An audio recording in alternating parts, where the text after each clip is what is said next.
merci d'être là aussi nombreux. C'est à cette journée européenne, en fait, vous allez le voir tout au long de la journée. On est vraiment dans un exercice très très pratique sur les métiers, la formation, l'emploi qui aujourd'hui face aux enjeux de la croissance verte. Et ça, c'est ce que vous allez voir tout au long de la journée avec des exemples, mais aussi des pratiques des uns et des autres. Je voudrais vous dire bienvenue en Alsace. Vous êtes ici, juste quelques mots sur l'Alsace, dans la plus petite région de France. Il y a 2 départements.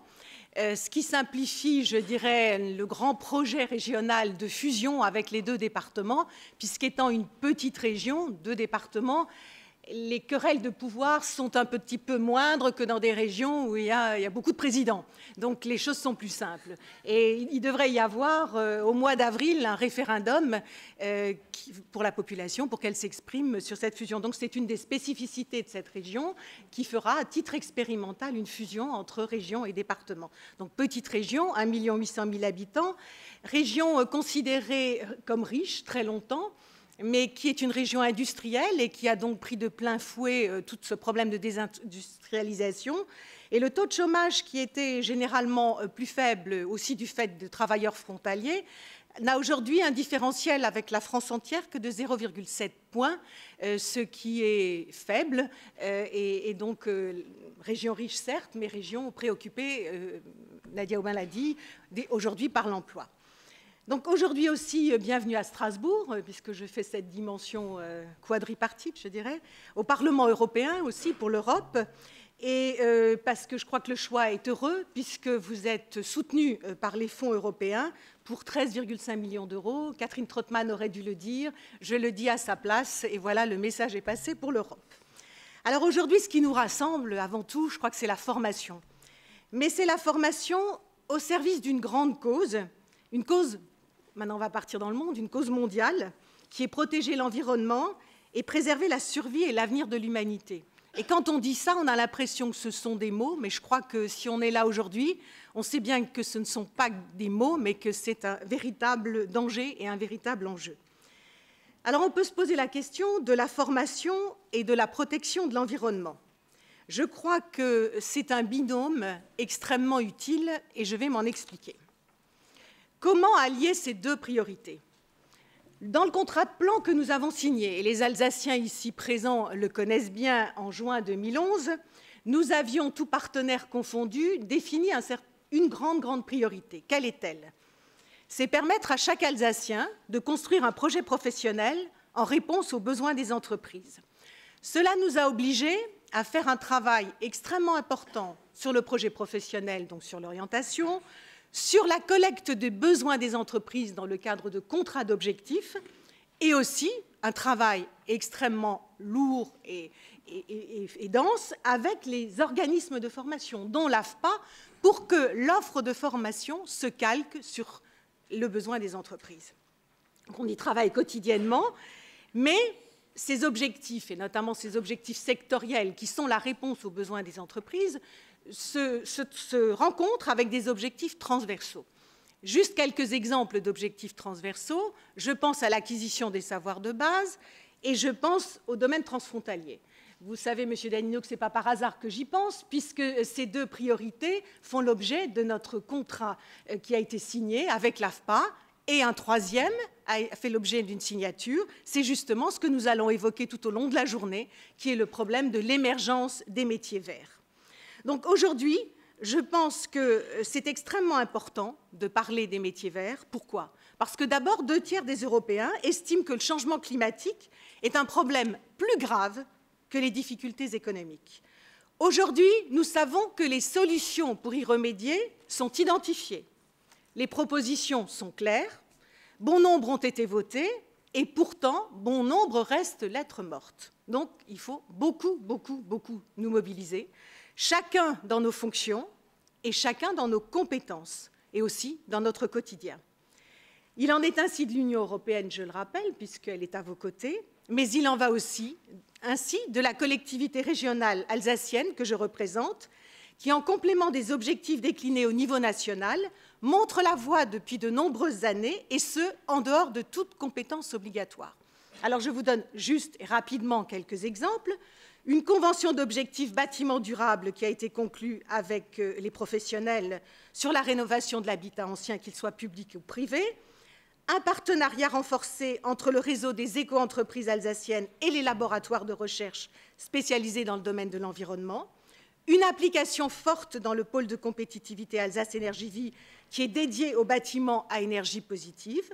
Et enfin, une application forte dans le domaine de la formation professionnelle. Nous avions conclu un contrat avec le ministère du Développement durable en janvier 2011 pour une expérimentation sur les métiers de la croissance verte. Donc ça, c'était une des régions qui avait signé cette convention avec le ministère du Développement durable. Enfin, et toujours dans le domaine de l'emploi et de la formation, nous nous investissons par l'articulation dans nos contrats d'objectifs. J'en ai parlé précédemment. Il y a 14 contrats d'objectifs avec les branches professionnelles, donc de la thématique de l'économie verte, lorsque les secteurs concernés sont particulièrement impactés. Alors, je pense à la chimie, où on a vraiment envisagé le problème de l'environnement, le transport, l'agriculture et le service aux automobiles. Enfin, par la déclinaison d'une convention cadre avec l'AFPA, et on en arrive au cœur de vos préoccupations, d'un volet articulé qui s'appelle « Se former sur les métiers émergents », qui prévoit 130 places pour un budget de 1 090 000 € pour les techniciens du bâtiment, les installateurs en chauffage et en climatisation sanitaire, chauffe-eau solaire, photovoltaïque, etc. Enfin et surtout, je crois qu'aujourd'hui, ma présence n'est pas que formelle. Elle exprime un engagement réel à vos côtés, de manière habituelle, mais aussi dans ce domaine. Alors, permettez-moi de vous féliciter pour vos initiatives. Je suis particulièrement sensible à votre démarche consistant à mettre en œuvre des formations pour le verdissement des métiers et plus particulièrement à la mise en place du module professionnel citoyen responsable. Ces formations permettront une plus grande mobilisation dans la sphère professionnelle et aussi dans la sphère du quotidien. Elles permettront donc de sensibiliser les entreprises. Je crois que ça, c'est tout à fait fondamental. Par ce volet complémentaire, les salariés formés qui trouveront un emploi sensibiliseront les entreprises.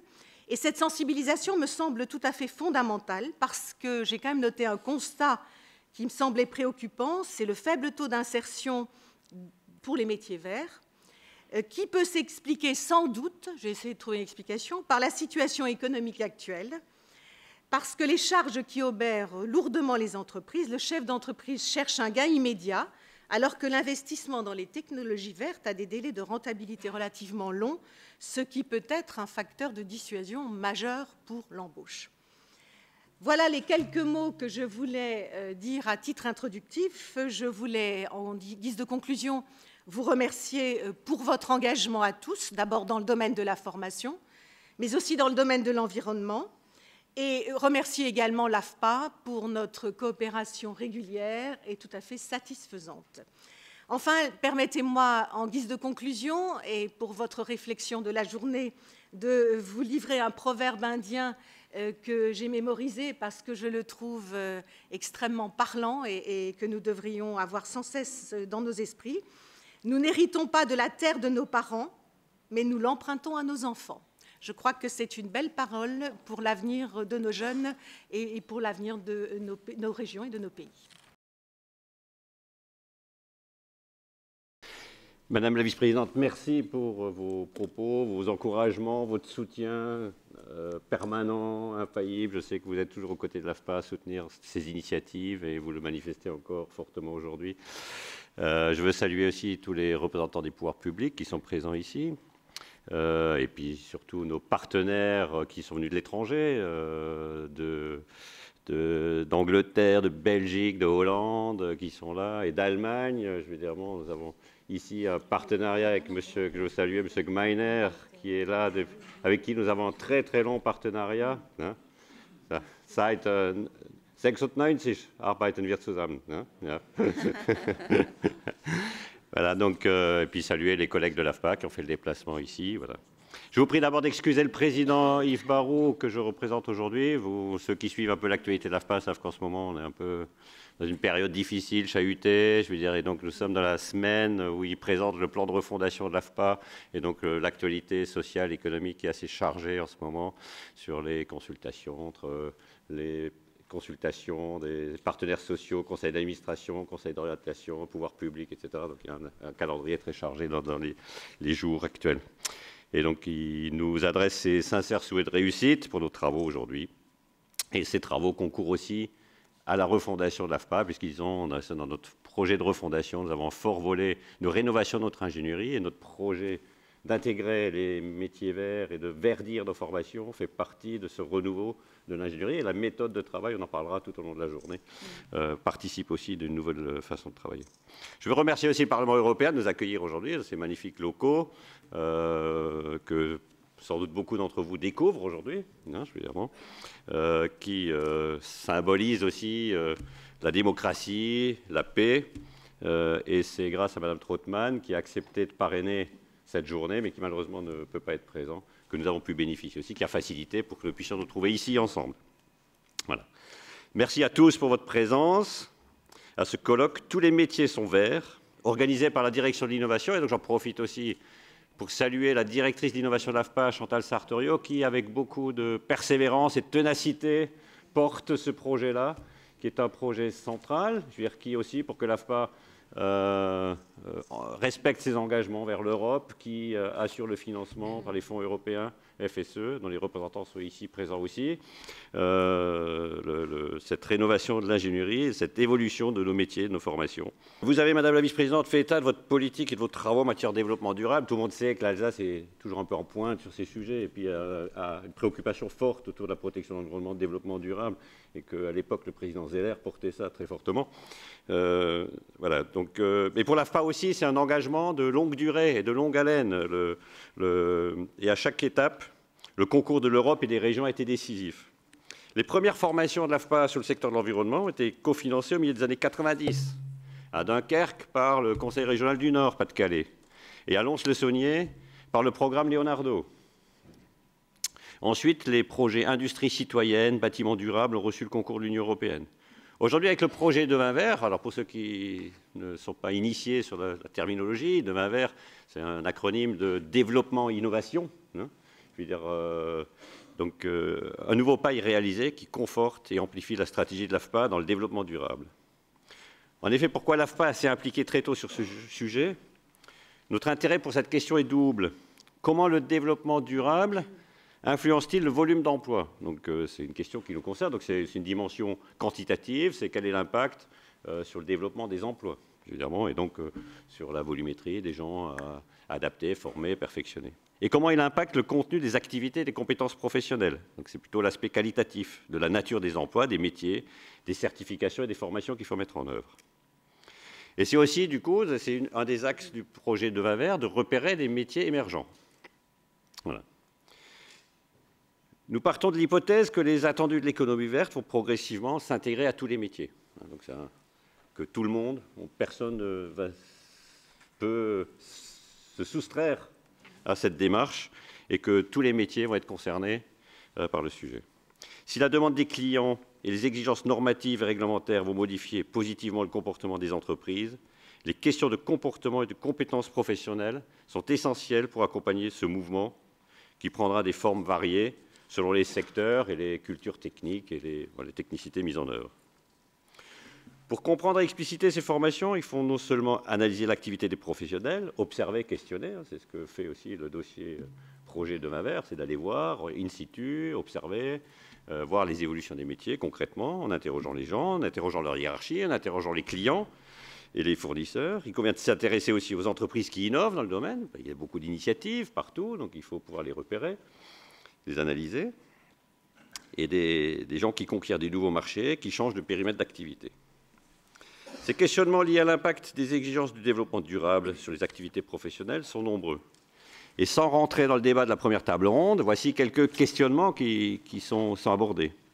En quoi le développement durable transforme l'exercice des métiers au quotidien? Quel nouveau geste est demandé par l'entreprise ou imposé par la réglementation? Comment le développement durable impacte les organisations et les conditions de travail? Comment traduire cela en compétences nouvelles, en perfectionnement professionnel? Quelles évolutions professionnelles des salariés prévoir? Comment adapter les cursus de formation à ces nouveaux enjeux?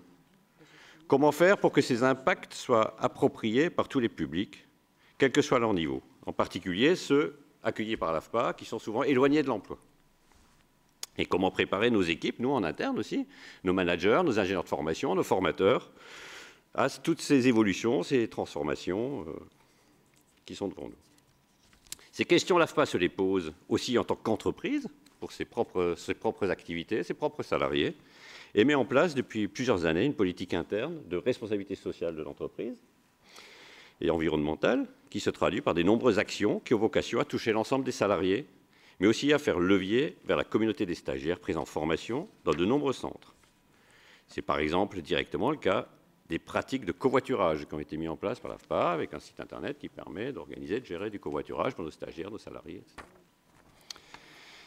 Et c'est pour cela aussi que nous avons créé il y a 2 ans les trophées de la RSE, dont les prix seront remis cet après-midi aux lauréats. Mais avant de lancer les débats, je voudrais revenir un instant sur l'esprit du projet Demain Vert qui permet la réalisation de ce colloque. C'est une opportunité pour l'AFPA d'avoir pu lancer les travaux de rénovation de son ingénierie de formation. Sur les presque 300 cursus métiers auxquels nous formons et qui sont proposés dans nos différents centres, ce sont plus de la moitié qui sont rénovés dans ce cadre de ce projet. Il y a un objectif de 160 métiers revisités et réanalysés à travers du spectre et du prisme développement durable.